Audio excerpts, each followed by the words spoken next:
नमः कमलवासिन्यै नारायण्यै नमो नमः। कृष्णप्रियायै सारायै पद्मायै च नमो नमः। पद्मपत्रेक्षणायै च पद्मास्यायै नमो नमः। पद्मासनायै पद्मिन्यै वैष्णव्यै च नमो नमः। सर्वसम्पत्स्वरूपायै सर्वदात्रै नमो नमः। सुखदायै मोक्षदायै सिद्धिदायै नमो नमः। हरिभक्तिप्रदात्रै च हर्षदात्रै नमो नमः। कृष्णवक्षस्थितायै च कृष्णेशायै नमो नमः। कृष्णशोभास्वरूपायै रत्नाढ्यायै नमो नमः।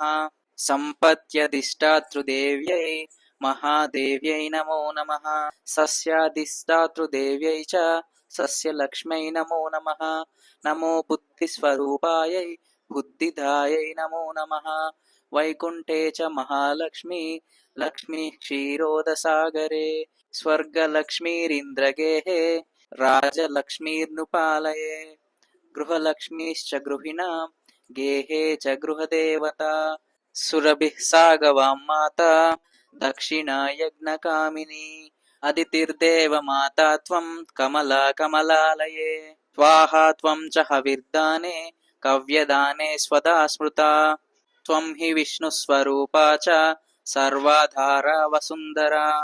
शुद्धसत्त्वस्वरूपा त्वं नारायणपरायणा। क्रोधहिंसावर्जिता च वरदा च शुभानना। परमार्थप्रदा त्वं च हरिदास्यप्रदा परा। यया विना जगत्सर्वं भस्मीभूतमसारकम्। जीवन्मृतं च विश्वं च शवतुल्यं यया विना। सर्वेषां च परा त्वं हि सर्वबान्धवरूपिणी। यया विना न सम्भाष्यो बान्धवैर्बान्धवा सदा। त्वया हीनो बन्धुहीन त्वया युक्तः स बान्धवः।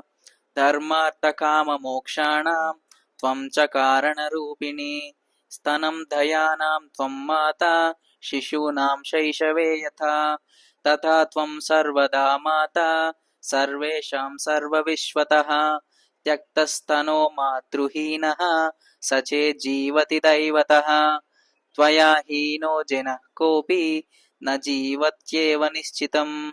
इति श्रीब्रह्मवैवर्ते महापुराणे द्वितीये प्रकृतिखण्डे नारदनारायणसंवादे एकोनचत्वारिंशत्तमोऽध्याये మహేంద్రకృత శ్రీ మహాలక్ష్మీ సంపూర్ణం। ఈ వరలక్ష్మి వ్రతం రోజున ఎవరైతే ఈ పవిత్రమైన స్తోత్రాన్ని వింటారో వారికి అన్ని కష్టాలు తొలగి సకల సంపదలు సిద్ధిస్తాయి। వరలక్ష్మి వ్రతం పూర్తయ్యాక ఈ స్తోత్రాన్ని వినండి। ఆ అమ్మవారి కృప మనందరిపై ఉండాలని కోరుకుంటూ వరలక్ష్మి వ్రత సమయంలో వినవలసిన కథను కూడా ఇక్కడ అటాచ్ చేశాము। మీరు ఆ కథను వింటూ పూజ చేసుకోండి। ఈ శుభదినాన వరలక్ష్మి అమ్మవారి స్తోత్రాన్ని భక్తి శ్రద్ధలతో వినండి।